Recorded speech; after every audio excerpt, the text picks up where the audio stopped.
Bihari. Raja Madhava Kunja Bihari. Jayo Gopijana Vallabha Girivaradhari. Jai Gopi Janavallabha Girivaradhari. Yashodanandana Vrajjana Ranjana. Yashodanandana Vrajjana Ranjana. Yashodanandana Vrajjana Ranjana. Yashodanandana Vrajjana Ranjana. Yamuna Tira Vanachari. Yamuna Tira Vanachari. Yamuna Tira Vanachari. Yamuna Tira Vanachari. Jayo Radha Madhava Kunja Bihari. Jai Raja Madhava Kunja Bihari. Jayo Radha Madhava Kunja Bihari. Jai Raja Madhava Kunja Bihari. Hare Krishna, Krishna Krishna, Hare Hare, Hare Rama, Hare Rama, Rama Rama, Hare Hare. Hare Krishna, Krishna, Krishna Krishna,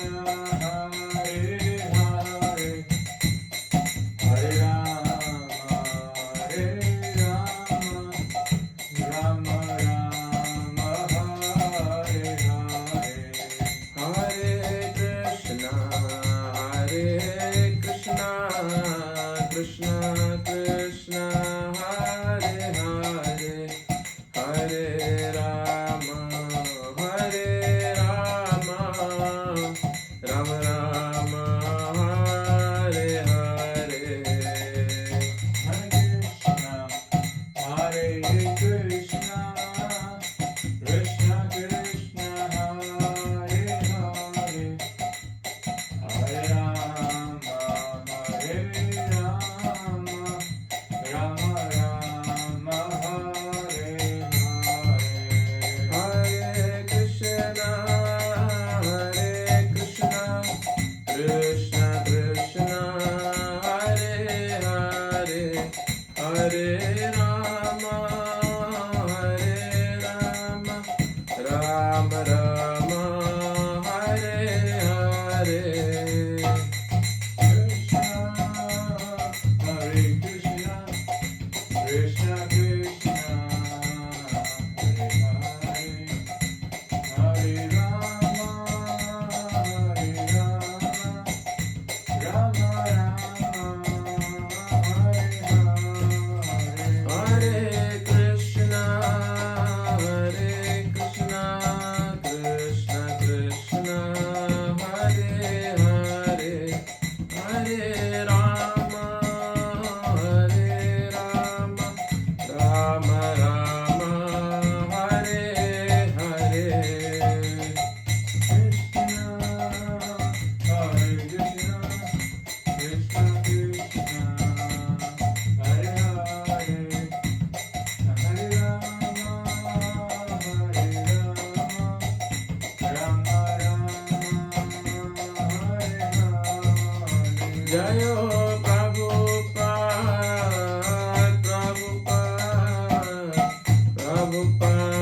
Srila Prabhupada. Jai Prabhupada, Jai Prabhupada, Jai Prabhupada, Prabhupada. Prabhupada,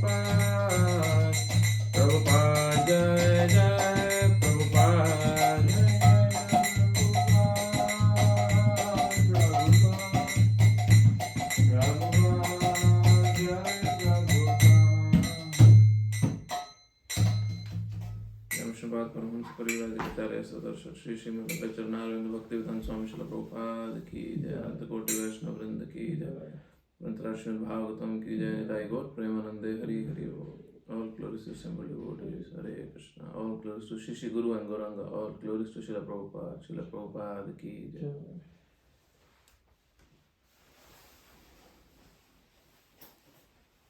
Okay, because of electrical work happening in temple room, we cannot do Srimad Bhagavatam in the temple room. So we are recording it here and then we will be uploading it.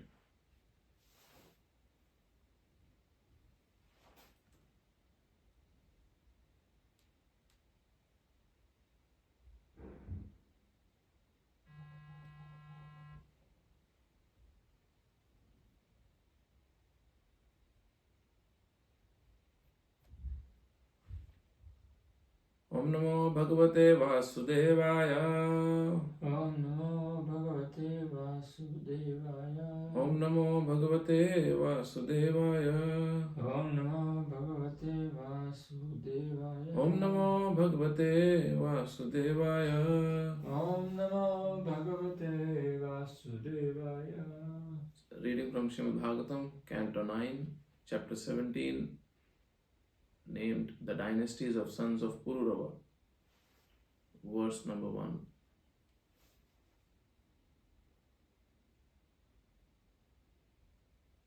Shri Bhadrayani Ruvacha. Shri Badrayani Uvacha. Ya Pururvasa Putra. Ya Pururajavasa Putra. Ayustasya Bhavan Sutaha. Ayustasya Bhavan Sutta. Nahusha Shatravidhascha. Nahusha Shatra Viddhascha. Rajirabhascha Viryavan. Rajirabhascha Viryavan. Shri Bhadrayani Ruvacha. Shri Badrayani Uvacha. Ya Pururvasa Putra. Ya Pururava Putra. Ayustasya Bhavan Sutaha. Ayustasya Bhavan Sutta. Nahusha Shatravidhascha. Nahusha Shatra Viddhascha. Rajirabhascha Viryavan. Rajirabhascha Viryavan. Shri Bhadrayani Ruvacha. Shri Badrayani Uvacha. Yaha Pururvasa Putra. Ya Pururava Putra. Ayustasya Bhavan Sutaha. Ayustasya Bhavan Sutta. Nahusha Shatravidhascha. Nahusha Shatra Viddhascha. Rajirabhascha Viryavan. Rajirabhascha Viryavan. Shri Badrayani Uvacha. Shri Bhadrayani Ruvacha. Ya Pururavasa Putra. Ya Pururvasa Putra. Ayustasya Bhavan Sutta. Ayustasya Bhavan Sutta. Nahusha Shatra Viddhascha. Nahusha Shatravidhascha. Rajirabhascha Viryavan. Rajirabhascha Viryavan. Shri Badrayani Ruvacha. Shri Bhadrayani Ruvacha. Ya Pururvasa Putra. Ya Pururvasa Putra. Ayustasya Bhavan Sutta. Ayustasya Bhavan Sutta. Nahusha Kshatra Vriddhascha. Nahusha Shatravidhascha. Rajirabhascha Viryavan. Rajirabhascha Viryavan. So this is verse from 1 to 3. So I'll read the translation directly because a lot of reading is there today. You can have your gadgets with you because we'll be reading practically the whole chapter 17 because there are no purports. But it will be very quick because these are just names of the kings. So Sukadeva Goswami said, the translation, from Pururava came a son named Ayu, whose very powerful sons named Nahusha, Shatravidha, Raji, Rabha, and Anena. O Maharaj Parikshit, now hear about the dynasties of Shatravidha. Shatravidha's son was Suhotra, who had 3 sons named Kashya, Kusha, and Ghritasmada. From Ghritasmada came Shunaka, and from him came Shaunaka, the great saint, the best of those conversant with Rig Veda. Om Jnanatimirandhasya Jnananjanashalakaya Chakshurunmilitam Jena Tasmai Shri Guruve Namaha. Shri Chaitanya Manobhishtam Sthapitam Yena Bhutale Swayam Rupa Kadamayam Dadati Swapadantikam Vandeham Shri Guru Shri Yuta Padakamalam Shri Gurun Vaishnavamsha Shri Rupam Sagrajatam Sakana Raghunatham Pitam Tam Sajivam Sadvaitam Savadhutam Parijana Sahitam Krishna Chaitanya Devam Shri Radha Krishna Pada Sahagana Lalita Shri Vishakhanvitamsha He Krishna Karuna Sindhu Dinabandhu Jagatpate Gopesha Gopika Kanta Radha Kanta Namostute Tapta Kanchana Gaurangi Radhe Vrindavaneshwari Vrishabhanusute Devi Pranamami Hari Priye Vancha Kalpatarubhyascha Kripa Sindhubheva Cha Patitanam Pavanebhyo Vaishnavebhyo Namo Namaha Shri Krishna Chaitanya Prabhu Nityananda Shri Advaita Gadadhar Shrivasadi Gaura Bhakta Vrinda Hare Krishna Krishna Krishna Hare Hare Hare Rama Rama Rama Hare Hare.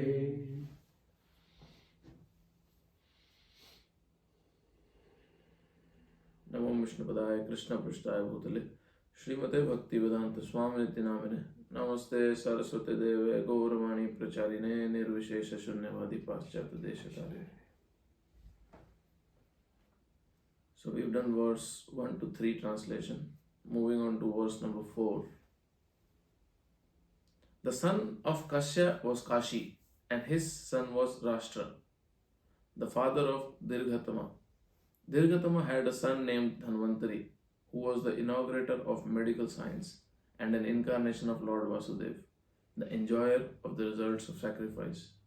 One who remembers the names of Dhanvantari can be released from all disease. There's a lot of reading, you can use your phone today. Chapter 17. Text 5. The sons of Dhanvantari was Ketuman, and his son was Bhimaratha. The son of Bhimaratha was Divodasha, and the son of Divodasha was Dyuman, also known as Pratardana.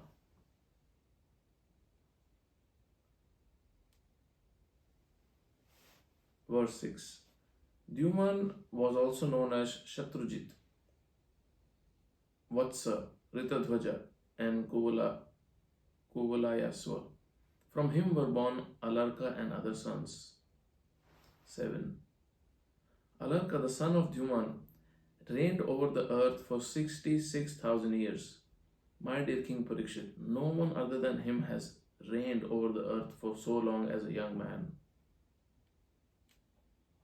From Alarka came a son named Santati, and his son was Sunita. The son of Sunita was Niketan. The son of Niketan was Dharmaketu, and the son of Dharmaketu was Satyaketu. O King Parikshit, from Satyaketu came a son named Drishtaketu, and from Drishtaketu came Sukumar, the emperor of the entire world. From Sukumar came a son named Vitihotra, from Vitihotra Bharga, and from Bharga Bhargamuni, Bhargabhumi. O Maharaj Parikshit, all of these kings were descendants of Kashi, and they could also be called descendants of Shatrabridha. The son of Rabha was Rabhasa. From Rabhasa came Gambhira, and from Gambhira came a son named Akriya. Verse 11. The son of Akriya was known as Brahmavit. O king, now hear about the descendants of Anena. From Anena came a son named Shuddha, and his son was Suchi. The son of Suchi was Dharmasarthi, also called Chitrakrit. From Chitrakrit was born a son named Shantaraja, a self-realized soul who performed all kinds of Vedic ritualistic ceremonies and therefore did not beget any progeny. The sons of Raji were 500, all very powerful. 13. On the request of the demigods, Raji killed the demons and thus returned the kingdom of heaven to Indra, Lord Indra. But Indra, fearing such demons as Prahlad, returned the kingdom of heaven to Raji and surrendered himself at Raji's lotus feet. Upon Raji's death, Indra begged Raji's son for the return of heavenly planet. They did not return it. However, although they agreed to return Indra's share in the ritualistic ceremonies. So there's a two-line purport. Raji conquered the kingdom of heaven, and therefore when Indra, the heavenly king, begged Raji's son to return it, they refused. Because they had not taken the heavenly kingdom from Indra but had inherited it from their father, they considered it their parental property. Why then should they return it to the demigods? Verse 15. Thereafter, Brihaspati, the spiritual master of the demigods, offered oblations in the fire so that the sons of Raji would fall from moral principles. When they fell, Lord Indra killed them easily because of their degradation. Not a single one of them remained alive. From Kusha, the grandson of Shatrugna, was born a son named Prati. The son of Prati was Sanjaya, and the son of Sanjaya was Jaya. From Jaya, Krita was born, and from Krita, King Harebala. From Harebala came a son named Sahadev, and from Sahadev came Hina. The son of Hina was Jayasen, and the son of Jayasen was Sankriti. The son of Sankriti was the powerful and expert fighter named Jaya. These kings were the member of Shatrugna dynasty. Now let me describe to you the dynasty of Nahusa. Thus ends the Bhaktivedanta purport of 9th canto, chapter 17 of Srimad Bhagavatam, entitled The Dynasties of Sons of Pururava. We are moving to chapter 18 now. Text 1. Sukdev Goswami said, O Parikshit, as the embodied soul has 6 senses, King Nahusa had 6 sons named Yati, Yayati, Samyati, Ayati, Vyati, and Kriti.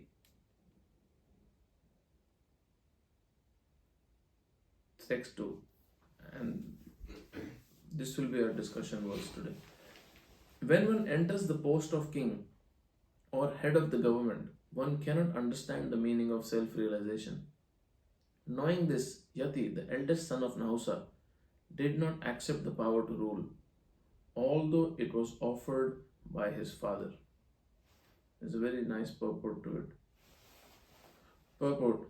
Self-realization is the prime object of human civilization, and it is regarded seriously by those who are situated in the mode of goodness and have developed the Brahminical qualities. Kshatriyas are generally endowed with material qualities conducive to gaining material wealth and enjoying sense gratification. But those who are spiritually advanced are not interested in material opulence. Indeed, they accept only the bare necessities for a life of spiritual advancement in self-realization. It is specifically mentioned here that if one enters political life, especially in the modern day, one loses the chance for human perfection. Nonetheless, one can attain the highest perfection if one hears Srimad Bhagavatam. This hearing is described as Nityam Bhagavata Sevaya. Maharaj Parikshit was involved in politics, but because at the end of his life he heard Srimad Bhagavatam from Shukdev Goswami, he attained perfection very easily. Sri Chaitanya Mahaprabhu has therefore suggested, Sthane sthita shrutigatam tanuvan manobhir ye prayaso jita jito piyasi traistrilokyam. Bhagavatam 10.14.3. Regardless of whether one is in the mode of passion, ignorance or goodness, if one regularly hears Srimad Bhagavatam from the self-realized soul, one is freed from the bondage of material involvement.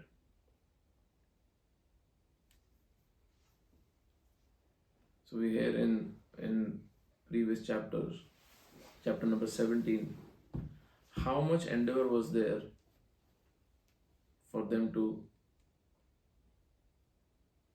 gain, maintain, and practically control and rule over their dynasties. And it's amazing that many times devotees wonder what it takes, why so much of emphasis is given on names.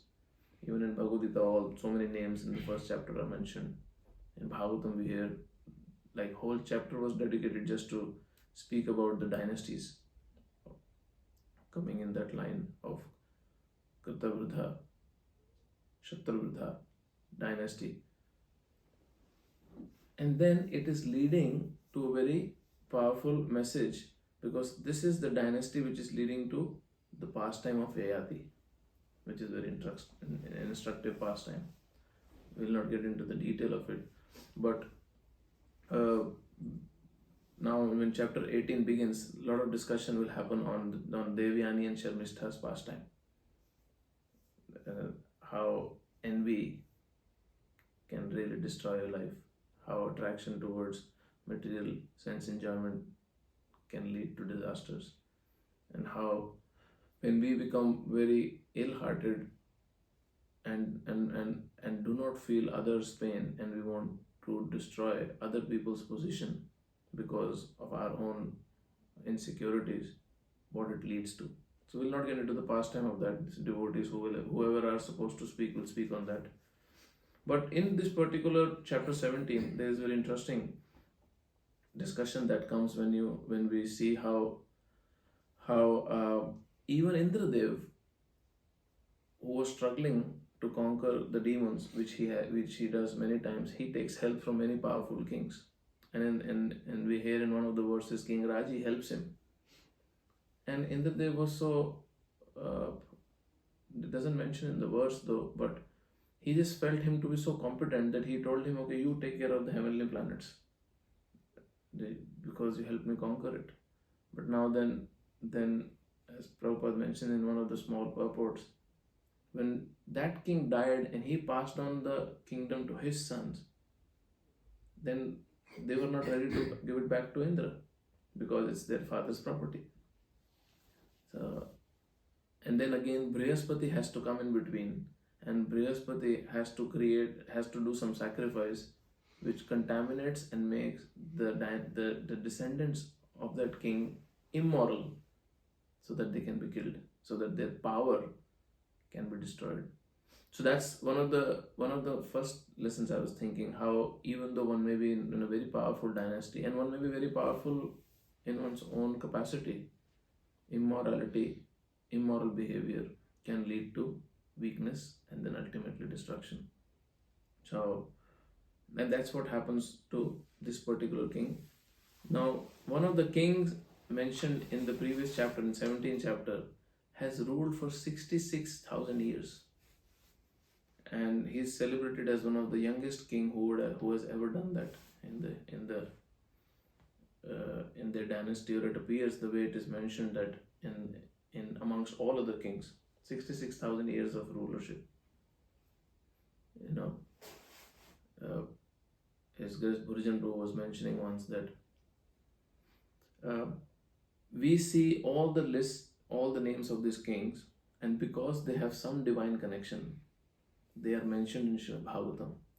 Imagine the rulers or the powerful personalities who may be living a life based on just what satisfies their senses. Where are they now? They are practically non-existent in the books, in the history books. They're just not there. But while they were living, the lives were completely based on one's own personal destructive sense enjoyment based agendas. And he was giving a message. Prabhu was mentioning that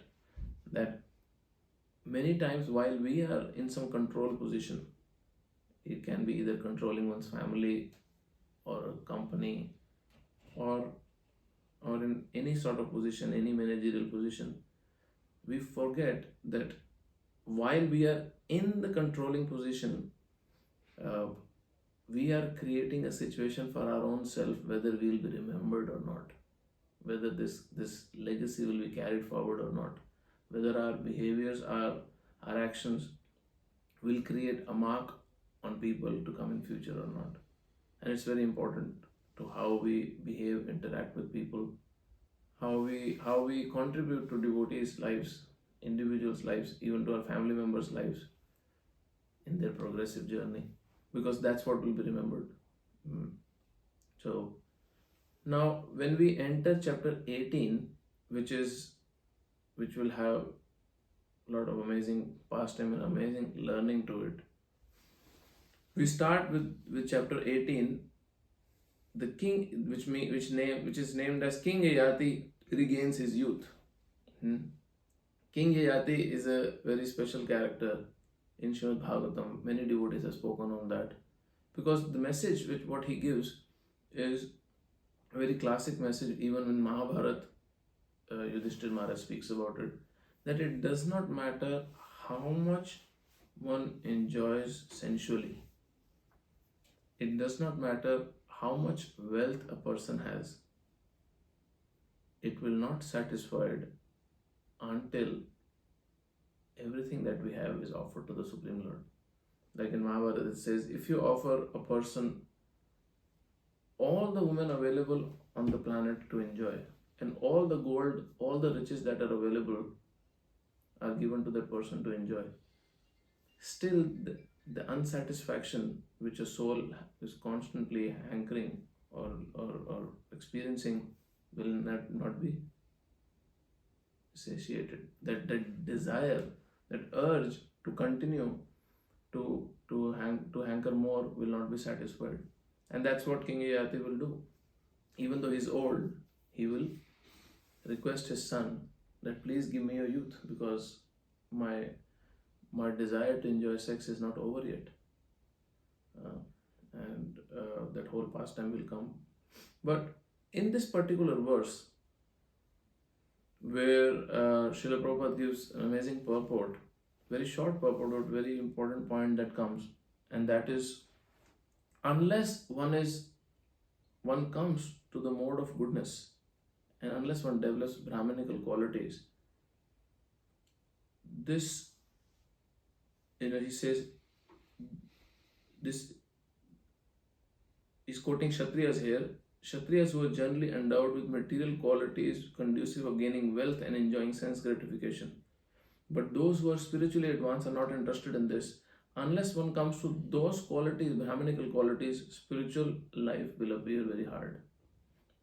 Now that does not mean that material wealth or sense enjoyment is rejected, but that literally means if that is the goal, that how much money I can have, how much properties I can make, or what way, in what fashion I can enjoy, unless that particular aspect is not understood by devotees also, spiritual life will become very hard.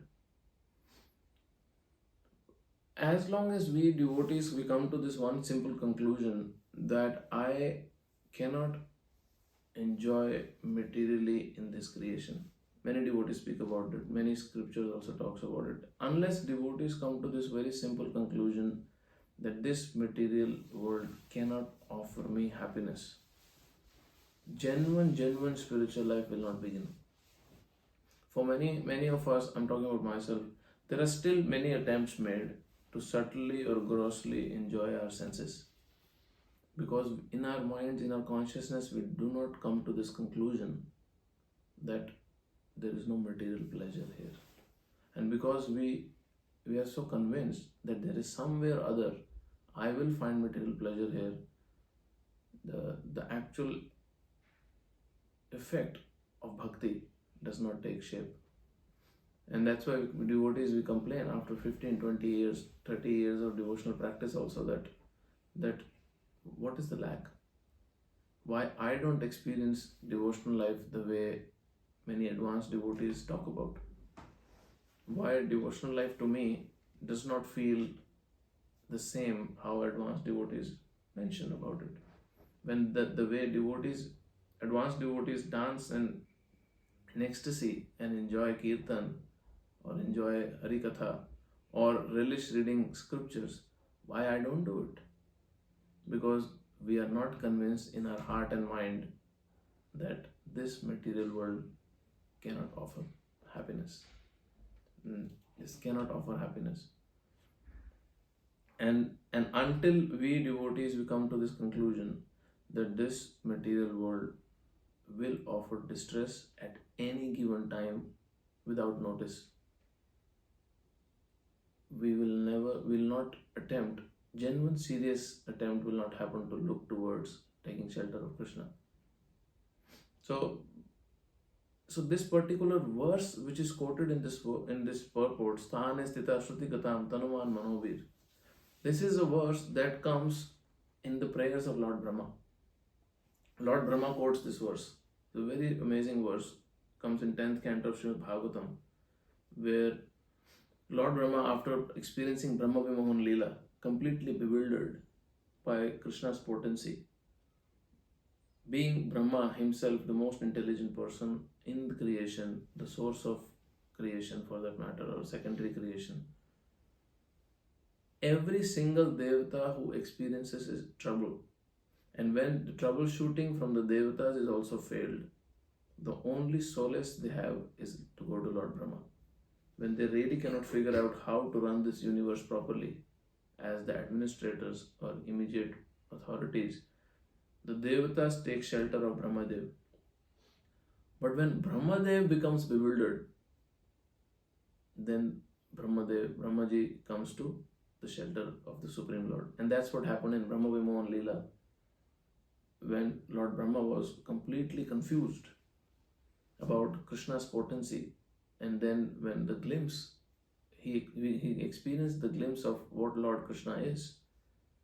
When the calves and the cowherd boys, which were hidden by Brahmaji, were still available, still enjoying their Leela with Krishna for 1 full year. And then when Brahmaji sees that all these cowherd boys and calves are none other than four-handed Lord Vishnu, Lord Narayan, who is his worshipable master, and they all are entering in the body of Krishna, Brahmaji became so confused, so bewildered, that he just can't do anything but to offer his obeisances. And in that mood, he offers certain prayers to the Lord. And one of this prayer is Jnane prayasam udapasya namanta evam jivanti sanmukharitam bhavadiya vartam sthane stita shrutigatam tanuman manovit ye prayaso jita jitopi sitra lokyam. The translation goes, those who, even while remaining situated in their established social positions, throw away the process of speculative knowledge and with their body, words and mind, offer all respects to descriptions of a personality and activities, dedicating their lives to these narrations, which are vibrated by you personally and by your pure devotees, certainly conquer your lordship, although you are otherwise unconquerable by anyone within the 3 worlds.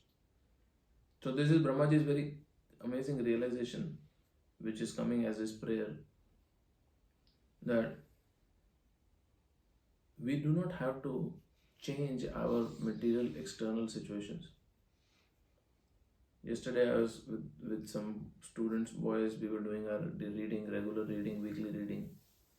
And one of the points we were discussing is how important it is for us to be materially satisfied with whatever we have. And one boy just from the group was also mentioning later that it is so difficult to be satisfied, and that's why spiritual life appears very hard for me, because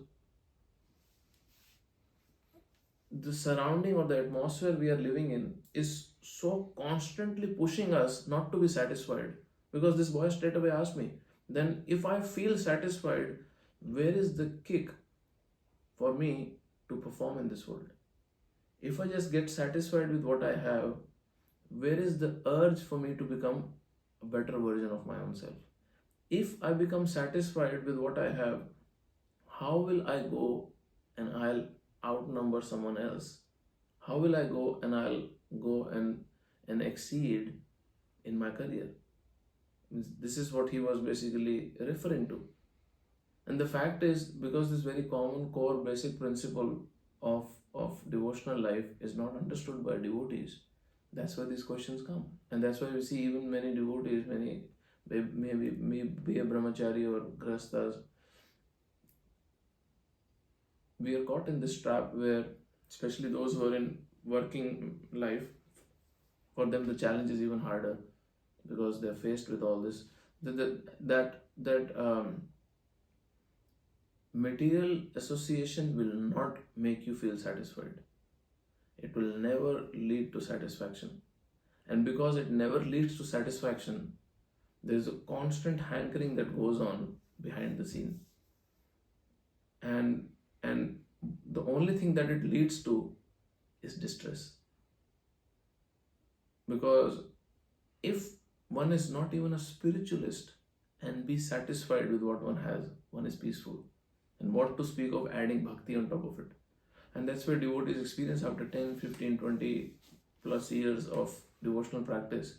But because materially we do not develop this quality of being satisfied with what we have, we just cannot become spiritually motivated, peaceful at heart, and happy in chanting Krishna's holy name, actually speaking. So then how devotees should deal with this urge or this problem that they want to exceed materially, yet they want to be satisfied. His Holiness Radha Govind Maharaj was once mentioning in a class, someone asked him a question, similar question about making money. And Maharaj says, if your natural disposition is that you want to make money, go for it and make money whole day. But be happy while doing it. And you can only be happy while doing it is if you're satisfied in the actions you perform. And how can you be satisfied in the actions you're performing? If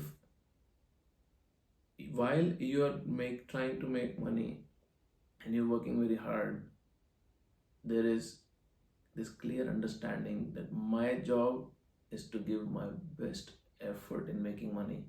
My job is not to control how much money I make. Then only a person can be happy in their endeavors. Now, because it's a very basic common principle we hear in Bhagavad Gita, your job is just focus on your karma. Don't worry about the result. Karma nevadhikaraste ma phaleshu kadachana. It's a very, very well known verse. But this same verse must apply to all of us. A person, a brahmachari, may be going for books. We may be performing some service. Now catering season is coming and devotees are going for catering. Now, when recently festivals were there and we were faced with so many challenges, be it from the neighbors, be it from the crowd coming in, be it from managing prasadam distribution in different locations, we can either be frustrated, yelling at everyone else, losing our cool and going bonkers about it, or we can just try our best and just be satisfied that I just did my best and that's best I could do. There is not much I can really do beyond it. Then and honestly speaking, if this one virtue does not take shape in the heart, even chanting Hare Krishna will appear very difficult in due course, because one is not satisfied. And what is this satisfaction? This comes from the place that I'm a servant of Krishna and his devotees. So many times when we are managing situations, it's very hard. So, and that's where Brahmaji says, Sthane sthita shrutikatam tanvan manobhir. You be situated in whatever situation you are in and then worship the Supreme Lord. So in this particular verse, in the purport, Srila Prabhupada is quoting Srila Sanatana Goswami. And Srila Sanatana Goswami gives a very nice description of what it means to utilize Tanovan Manobhir, our body, words and mind in serving the Supreme Lord. So there are three divisions or three categories he's dividing it into. The first one is how the devotees do this. The second one is what is Tanovan Manobhir for non-devotees. And so we'll discuss these first two and the third one will come to after that. So for devotees, Sanatana Goswami explains Tanovan Manobhir means the body, mind and word, how they use it in service to the Lord is that the devotee through his body, they like to touch the lotus feet of the Lord. He's sharing his realization. The devotees uses their body to try to touch the lotus feet of the Lord with their hands. with their words, they call out to Him, call out to the Lord for Him to come to Him. And what is using our hands or body in serving the Lord? Of course, if someone is a pujari, they can actually go and touch the deities and serve the deities. But otherwise, if someone is not a pujari, how do we use our body? We really use physically our body in doing some seva for the Lord, seeing the temple, the Sankirtan movement as the physical body of the Lord. And we try to maintain it, clean it, serve in that way. And our chanting, our calling out, chanting Hare Krishna Mahamantra is our calling out to Krishna, is our words where we say, "Oh Radharani, oh Krishna, please accept me, please enter my heart, please enter my mind." And the third one is mind. So Sanatana Goswami says, with their mind, they are simply thinking about Krishna. There's one thing, thinking about Krishna. I was asking few devotees what it actually means to think about Krishna, because you can chant when you see yourself not Krishna conscious, you can chant the names of the Lord. But then the devotee he kept it very simple. What it means to think about Krishna is when you have some knowledge about His activities, His qualities. And when we actually have qualities and activities of Krishna in mind, it is much easier to think about Krishna. There was a devotee. Now he's initiated. Now he's out of this problem. But this devotee had this habit of, he had a fascination of one of Bollywood actresses. And he told me personally once that he said, every single night before I sleep, I read about this Bollywood actress. Every single night, he knew exactly everything that was happening in this Bollywood actress's life.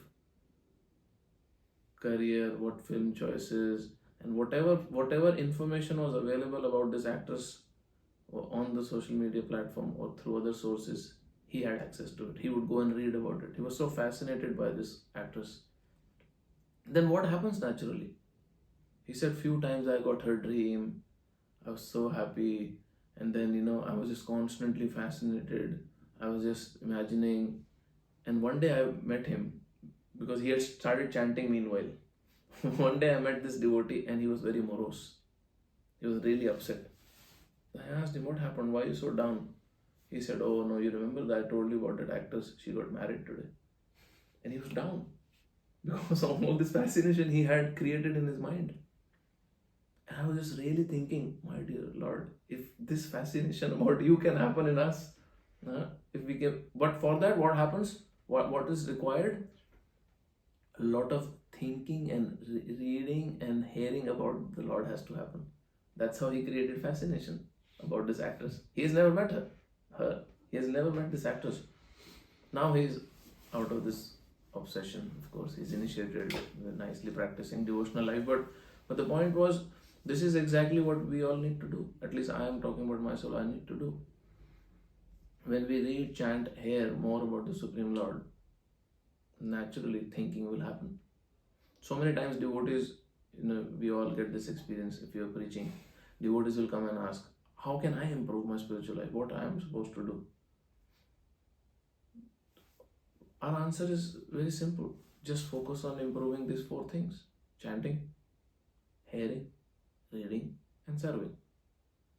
Now, when devotees, they come and ask these such questions, they want a very complicated, very well structured answer. But the fact is, every answer will lead to these 4 things: good quality chanting, non-mechanical chanting, good quality hearing, conscious hearing, which is applicable, which we can try and apply and see the results. Read about the Lord through different authoritative sources, Prabhupada's books especially, and then serve through our senses. And if we see, the whole crux of all spiritual practice will lead to these 4 things only. Everything else we do is just a decoration on these 4 items of direct devotional practice. So we see, how Pure devotees, like the Gopas in Vrindavan Leela, they were easily able to touch the Supreme Lord because of their devotion. Hmm. Draupadi, out of her devotion, was able to call the Supreme Lord to come and help her, save her. Hmm. And in the mind, Gopis in Vrindavan were able to see Krishna everywhere, even though Krishna had left Vrindavan. But the same Lord who is conquered by his pure devotees is what happens to non-devotees, Sanatana Goswami mentions. So how the non-devotees experience this Ajita factor of the Supreme Lord? Through Tanuman Manobhi, through their body, words and mind. He says that the Lord is unconquered. So those who are not engaged in loving service of Lord Krishna cannot conquer absolute truth by their tanu, by their bodily strength, by their verbal expertise or their mental power. They just cannot. Despite all their endeavors, ultimate truth remains beyond their reach. And the classic example is Duryodhana. When Lord Krishna went as Shantidut, peace messenger, he wanted to really show his muscle power. Muscle power means his army strength. He wanted to conquer Krishna through his bodily strength. Failed. So many demons who came to attack and kill Krishna failed. They just couldn't conquer him. Whereas the same Gopas, in the same wrestling match, when Krishna has defeated Chanur, Krishna Balram has defeated Chanur, Mushtik, Shalla, Toshal and other wrestlers, same Gopas come and in one hit they drop Krishna on the floor. And they are laughing about it. Who says he's strong? We are stronger than him. That means we could have killed Chanur Mushtik also.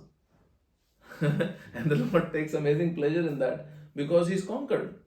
And when the Supreme Lord is conquered by the devotion of his devotees, a non-devotee may try externally behave in such a way that I can also conquer.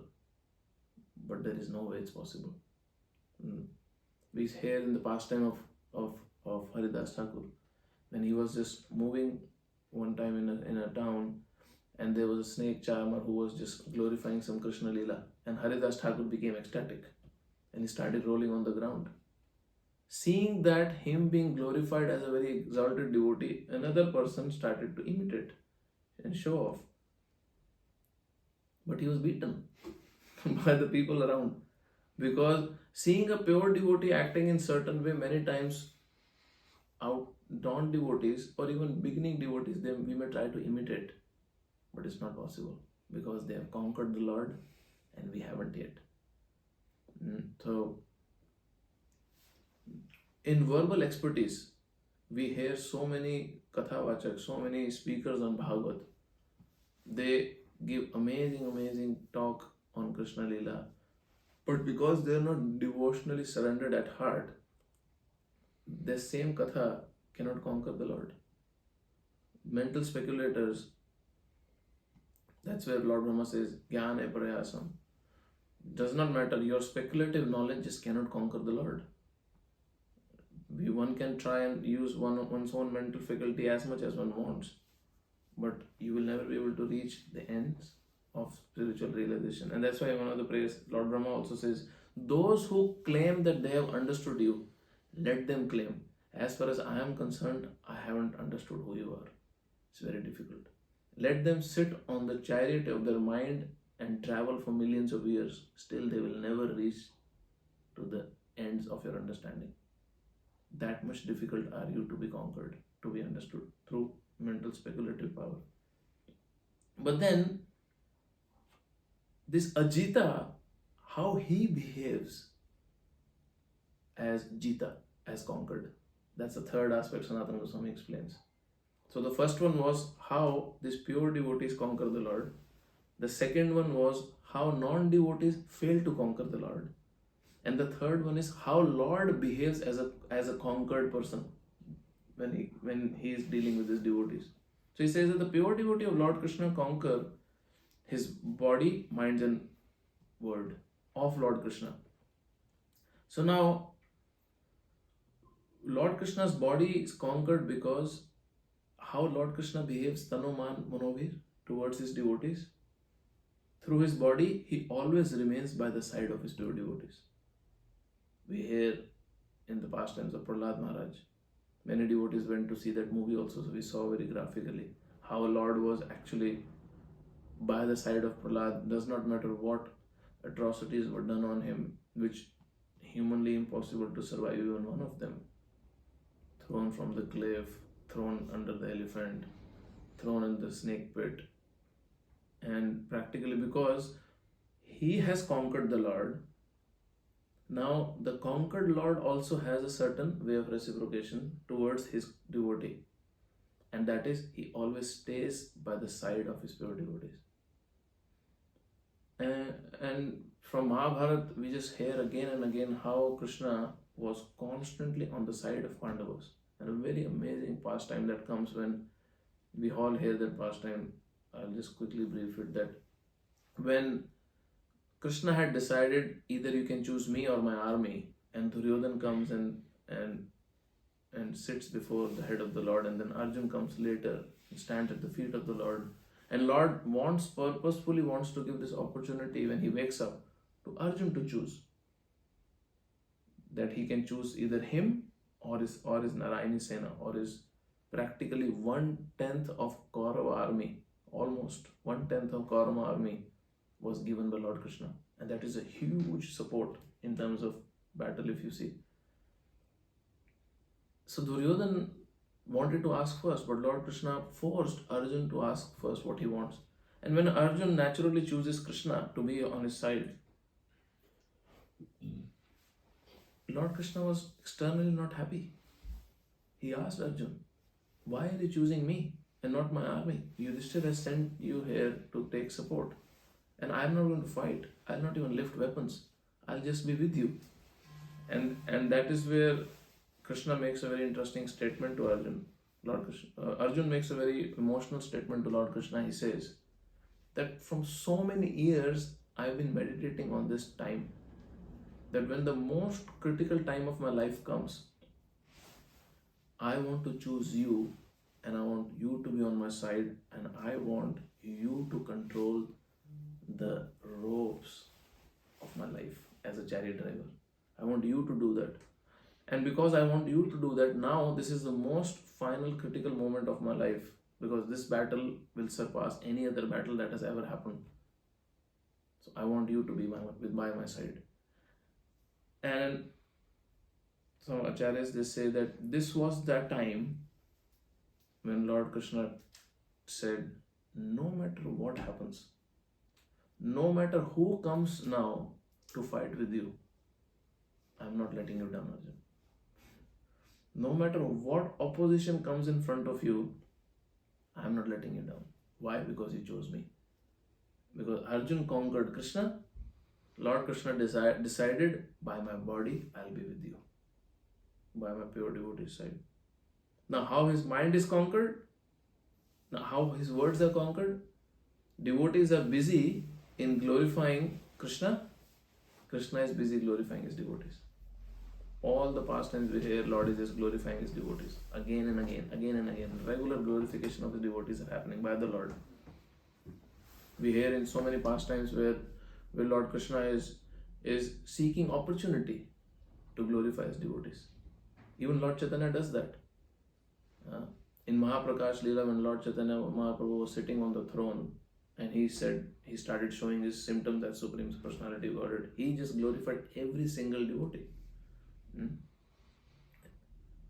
And how the Lord's mind works towards his devotees, he's always thinking about his devotees. Otherwise, how is it possible for the Lord to be a constant companion unless he's thinking about his devotees? So I found this very interesting analysis given by Sanatana Goswami in these three different areas: how a devotee behaves, how a non-devotee behaves, and still the Lord is unconquered, and how the Supreme Personality of Godhead is conquered by devotees, and how he behaves based on his Tanuvan Manovi, his body, words and mind. So with that, I'll stop, and devotees who are giving class tomorrow can start from verse 3 of 18th chapter. Hare Krishna. Any question or comments we have? Yes, bro. As sadhakas, how we can, what we can do so we can attract more Krishna to us, towards us? So as sadhaka, what we can do to attract Krishna more towards us? The answer is same, to improve in those 4 areas, which is better quality chanting, better hearing, very very Krishna conscious reading. Actually, most of the time our reading is because it's a ritual, but this I personally want to apply also. I'm struggling that very prayerful reading, as His Grace Burijan Prabhu says many times. Very prayerful reading. That, my dear Lord, what I am going to read now, please give me strength to apply it. And then the 4th one is how much is it possible we can utilize our body, our senses in serving the Lord. So if all these 4 can happen without getting fatigued, that is pure devotional service. When I say fatigue, body will get tired, there's no doubt about it. Mind also sometimes needs rest. It will naturally happen. Your voice will also get choked in a sense. You get tired of speaking, you cannot chant a whole day. Sometimes you need rest. But fatigue means distaste. Or now I want to check out something else on my phone. Maybe I want to see something else, what's happening. Maybe let me try or go out and talk to some people. Enough of chanting or enough of. So one time my spiritual master Gopal Krishna Maharaj, he went and he met 2 devotees who were not visible to him from quite few days. They were in the temple, but they were not visible doing some service. So he asked them, very simply, very casually, where have you guys been? I haven't seen you for a few days. And they said, Maharaj, we were just taking time off. We were not well. So Maharaj said, but are you doing some service? He said, no, we were just taking some time off because we were just not well. Maharaj said, okay, take care, recover soon. And one single statement Maharaj said, and he just walked away. He said, if I don't serve Krishna, I'll die. And he walks away. And these devotees were sharing later that they don't feel the fatigue we feel. Their body, mind, throat may feel that fatigue. Their vocal cords may feel fatigue. But they don't feel that type of fatigue which we feel. And our fatigue is that we want change of subject matter from hearing and chanting. But for them, the change of subject matter is also Krishna conscious for advanced devotees. So this answer was not for you, it was for me. But that's what is required. So basically, like what Maharaj is saying, not to lose the taste. Yeah. Because sometimes we can be tired of doing something, but at least the taste for doing something, one of these 4 things, it should be always there. That's right, yeah. Otherwise, conquering Krishna is going to be an imaginary, fictional thing. It will not happen, for sure. Okay, thank you. ग्रंथराज Shrimad Bhagavatam की जय, श्रील प्रभुपाद की जय, निताई गौर प्रेमानंद हरि हरि।